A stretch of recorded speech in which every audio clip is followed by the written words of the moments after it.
तो दोस्तों बहुत बहुत स्वागत है आपका एक नए वीडियो में। मैं हूं आपका दोस्त मनीष और आप देख रहे हो देसी फार्मिंग। तो दोस्तों आज हम आए हुए हैं अजय जी के फार्म पर, जो कि करते हैं नेपियर की खेती, वर्मी कंपोस्ट का कार्य और पोल्ट्री फार्मिंग। तो इनसे हम जानेंगे इन तीनों चीज़ों के बारे में, तो वीडियो को लास्ट तक ज़रूर देखिएगा। तो अभी जो है हम इनसे इनका परिचय पूछ लेते हैं और वीडियो को आगे बढ़ाते हैं। तो अजय जी आप अपना परिचय दीजिए।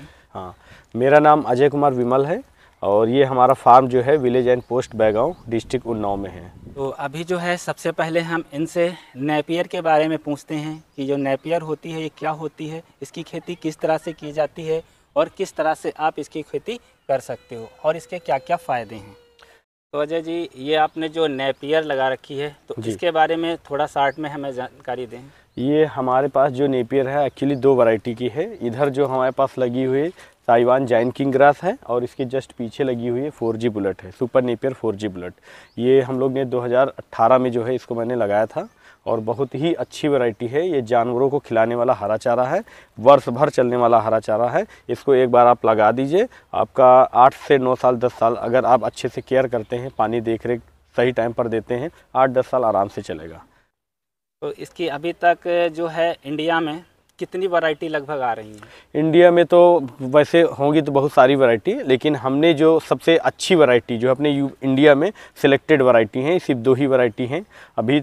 जो Taiwan giant king grass latest variety है और उसके बाद सुपर नेपियर 4G बुलेट, और 2-3 वैरायटी और हैं जो रेड नेपियर है और ब्लैक बंगाल नेपियर है। ये सब जो हैं इनमें रोएं बहुत ज़्यादा होते हैं, तो ये अच्छी वैरायटी नहीं है, इसलिए हमने इसको लगाया नहीं है। 2 आपने वैरायटी बताई, एक आपने 4G बुलेट और एक ताइवान जायंट किंग।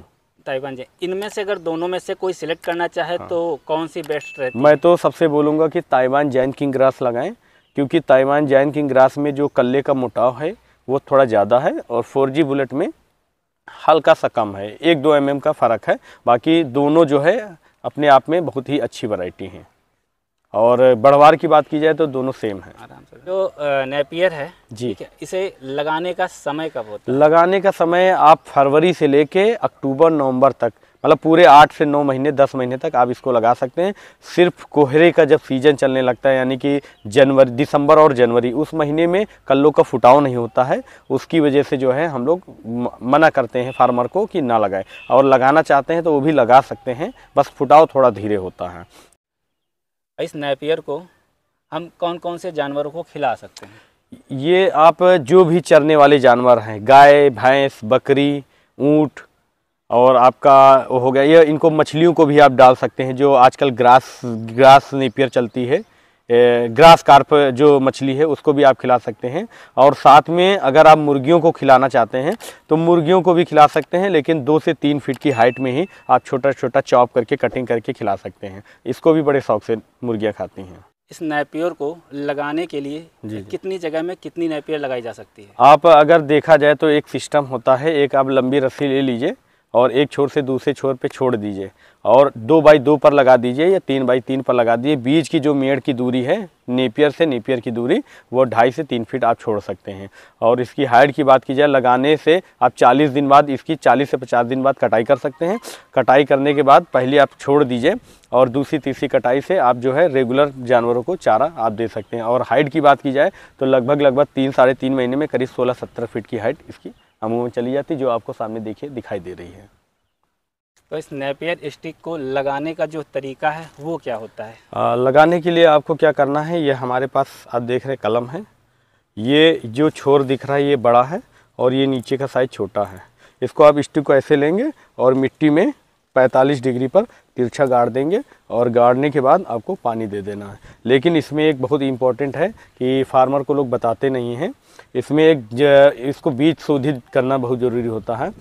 अगर बीज शोधित नहीं करते हैं तो ये इसमें दीमक लग जाएगा, चींटी लग जाती है और अंदर ही अंदर इसको खा जाती है। बाकी इसको लगाने का जो तरीका है वो आप इस तरीके से आप लगा सकते हैं। मिट्टी में आपको 45 डिग्री पर गाड़ना है और इसमें बीज शोधन करने के लिए आपको कुछ पेस्टिसाइड दवाओं की ज़रूरत होती है।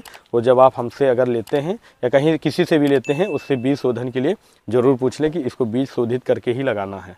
अगर नहीं लगाएंगे तो इसको दीमक जो है खा जाएगा और स्टिक आपकी नहीं लगेगी। तो ये सावधानी आपको ज़रूर रखनी है। दोस्तों ये तो जानकारी रही नेपियर ग्रास के बारे में, और यदि आप नेपियर ग्रास की स्टिक इनसे ख़रीदना चाहते हो तो उसका नंबर आपको वीडियो की स्क्रीन पर दिख रहा होगा, उस नंबर पे कॉल करके इनसे कांटेक्ट कर सकते हो।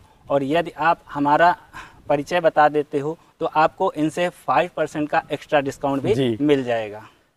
भी जो है जैविक खाद के बारे में भी इनसे जानकारी लेते हैं कि किस तरह से तैयार करते हैं और किस तरह से आप उसका यूज कर सकते हो और उसके क्या क्या फ़ायदे हैं और कैसे आप उसको ख़रीद सकते हो। तो इसके बाद में यहाँ पर ये करते हैं वर्मी कंपोस्ट का काम। तो जानते हैं इनसे वर्मी कंपोस्ट के बारे में। तो अजय जी, ये वर्मी कंपोस्ट जो है ये किस काम में आती है? वर्मी कंपोस्ट एक्चुअली क्या है, ये केचुए द्वारा बनाई जाने वाली खाद है। हम लोग क्या है, जानवरों का जो गोबर है यानी मल है उनको तैयार करके ठंडा करके एक प्रोसेस होता है, प्रक्रिया होती है, कम से कम 10 से 15 दिन रेगुलर उसमें पानी डाला जाता है हर एक दिन छोड़ के। और गोबर जब ठंडा हो जाता है उसकी विषैली गैसें वगैरह ख़त्म हो जाती है, गोबर की गर्मी शांत हो जाती है। फिर हम लोग बेड में गोबर जो है डाल देते हैं। डालने के बाद उसमें केचुआ छोड़ दिया जाता है और बोरे से ढक देते हैं। और पानी वगैरह जो है 1 दिन छोड़ के 2 दिन छोड़ के जैसी आपको ज़रूरत है वैसा आप पानी डालेंगे। और हर आपको 10 से 15 दिन में 1-2 बार देख लेना है गोबर में गर्मी वगैरह तो नहीं बन रही है। और केचुए अपना जो है वर्क करना शुरू कर देते हैं, यानी गोबर को खाना शुरू कर देते हैं। और उसका जो मल जो है निकलता है वही वर्मी कंपोस्ट कहलाता है। तो इसका यूज़ जो है वर्मी कंपोस्ट का हम कहाँ कहाँ पर कर सकते हैं? इसका यूज़ आप सबसे जो मेन वर्मी कंपोस्ट का पार्ट है वो गार्डनिंग है। शहरों में जो है आजकल जो घरों में छतों पे जो है बागवानी करते हैं, पेड़ पौधे लगाते हैं, फुलवारी नर्सरी तैयार करते हैं, उसमें इसका यूज़ होता है। और आज के इस समय में जो है खेतों में भी इसका यूज़ होने लगा है। जो बड़े बड़े फार्मर हैं जो ऑर्गेनिक फार्मिंग करना चाहते हैं उसको वर्मी कंपोस्ट में इस्तेमाल कर रहे हैं। वर्मी कंपोस्ट को क्या हम खेती में भी इस्तेमाल कर सकते हैं? हाँ, वर्मी कंपोस्ट को खेतों में भी इस्तेमाल किया जा सकता है। बस ये है थोड़ा उसकी कॉस्ट ज़्यादा आती है। लेकिन अगर हर किसान जो उसके यहाँ जानवर है अगर वो वर्मी कंपोस्ट बना के अपने ही खेत में अपनी ही वर्मी कंपोस्ट यूज़ करता है तो उसको काफ़ी सस्ती वर्मी कंपोस्ट पड़ेगी। और आपको यूरिया DAP डालने की आने वाले समय में धीरे धीरे ज़रूरत बिल्कुल नामात ख़त्म ही हो जाएगी। और इसका जो उत्पादन है आपका 2-4 महीने ज़रूर टाइम लगेगा लेट, लेकिन उत्पादन की बात की जाए तो बहुत ही ज़्यादा आपको उत्पादन मिलेगा। और इसकी जो क्वालिटी होती है खाने में, टेस्ट में, आपको उसका साग सब्जी का हो या अनाज का हो अंतर आपको ज़रूर मिलेगा। अगर इसको कोई घर पर इस्तेमाल करके खेती छोटी मोटी कर रहा है तो हाँ। क्या इसको इस्तेमाल कर सकता है? हाँ, आजकल लोग जो है छतों पर किचन गार्डनिंग बहुत करते हैं। तो किचन गार्डनिंग में जैसे आप लौकी, बैंगन, तुरई, कद्दू जो भी हरी वेजिटेबल्स लगाते हैं तो इसको जो है आप डालते हैं, वर्मी कंपोस्ट को डालते हैं, यानी कि ऑर्गेनिक फार्मिंग करते हैं तो बहुत ही ज़्यादा ये वरदान साबित हो सकती है। और क्वालिटी की बात की जाए और उत्पादन की बात की जाए तो आप जो है केमिकल फर्टिलाइज़र की बजाय आप वर्मी कंपोस्ट डालिए, उसका आपको बेनिफिट ज़रूर मिलेगा। अगर कोई आपसे ये वर्मी कंपोस्ट खरीदना चाहता है तो आप इसको कहाँ कहाँ तक और किस तरह से डिलीवर? हम लोग कोशिश ये करते हैं कि अब मेरा ये फार्म जो है उन्नाव में है और मेरा जो ऑफिस है वो आशियाना लखनऊ में है। तो कोशिश ये मेरी रहती है कि उन्नाव के आसपास के कस्टमर, कानपुर, उन्नाव और लखनऊ के आसपास के जितने भी 2-4, 10-20 किलोमीटर में हैं उनको हम सप्लाई कर देते हैं। बाकी अगर बड़ी मात्रा में कोई लेना चाहता है 8 टन, 10 टन, 15 टन तो हमारे यहाँ से ट्रांसपोर्ट की व्यवस्था है। उसको अगर चाहता है तो ट्रांसपोर्ट के जरिए हम उसको भेज सकते हैं। तो अगर कोई घर पर या फिर अपने पर्सनल यूज़ के लिए, खेती के लिए घर पर वर्मी कंपोस्ट बनाना चाहता है तो किस तरह से बना सकता है? देखिए क्या है, सबसे पहले तो आप वर्मी कंपोस्ट बनाना चाहें बहुत ही आसान तरीका है, बना सकते हैं।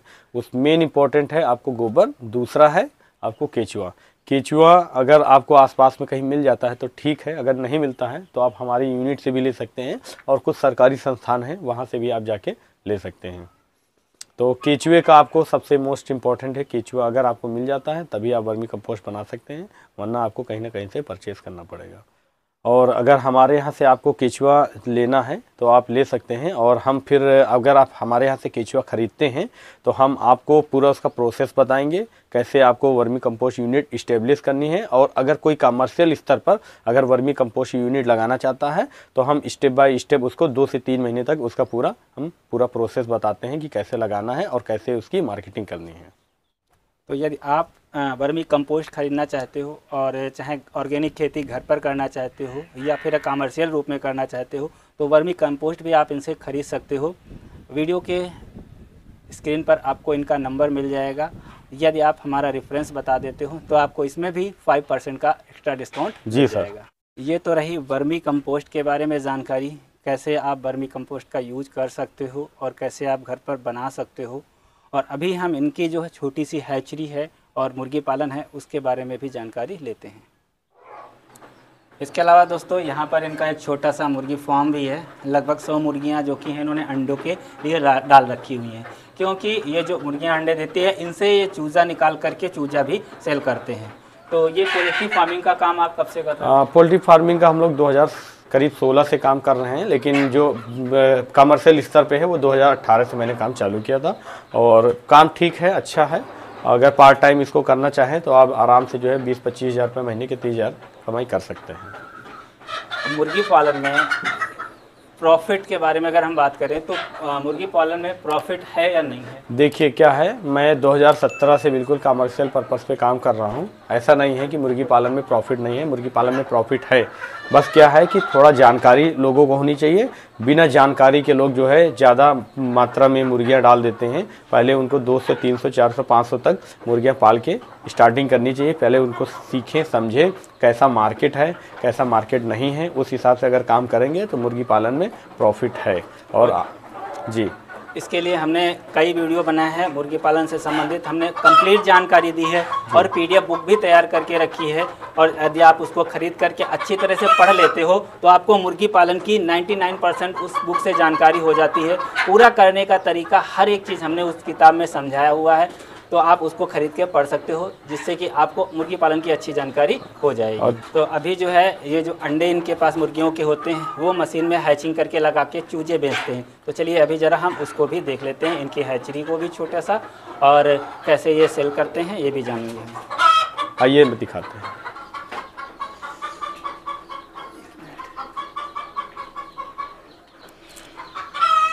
ये हमारी जो है हैचरी है, इसमें करीब 4000 अंडे एक साथ में लगते हैं। और उधर जो है ये हैचर लगा हुआ है, इसमें 3000 का सिस्टम है। 3 यहाँ से अंडे सिर्फ निकल के 18 दिन मशीन में लगते हैं और 18 दिन के बाद हम लोग 3 दिन के लिए हैचर में शिफ्ट कर देते हैं। और ये जो ट्रे आपको दिख रही है हैचर वाली, इस ट्रे में अंडा लगाते हैं और अंडा लगाने के बाद जो है 21 से 22 दिन में बच्चा हमारे यहाँ हमको प्राप्त हो जाता है। अभी आपको खोल के भी दिखाते हैं। कुछ बच्चे जो है हमने लाइट की थोड़ा सा प्रॉब्लम हो रही थी, तो ये देखिए हमने ही इसमें हैचर सेटर में ही हमने बच्चे निकाल दिए हैं। ये आपको दिख रहे हैं, अभी बच्चे गीले हैं और 2 से 3 घंटे बाद इनको वहाँ पे शिफ्ट कर देंगे। ये देखिए हमारे यहाँ सोनाली का बच्चा लगा हुआ है। ये कल बच्चा निकला था और ये देखिए क्वालिटी की बात की जाए तो 1 नंबर की क्वालिटी है।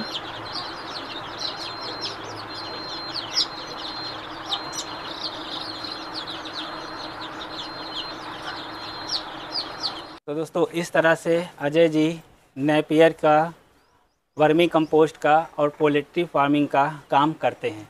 तो यदि आपको किसी तरह की जानकारी चाहिए या आपको कुछ भी इनसे ख़रीदना है तो स्क्रीन पर आपको इनका नंबर मिल जाएगा। इनसे संपर्क करके जानकारी ले सकते हो और जो चीज़ इनसे ख़रीदना चाहते हो आप खरीद सकते हो।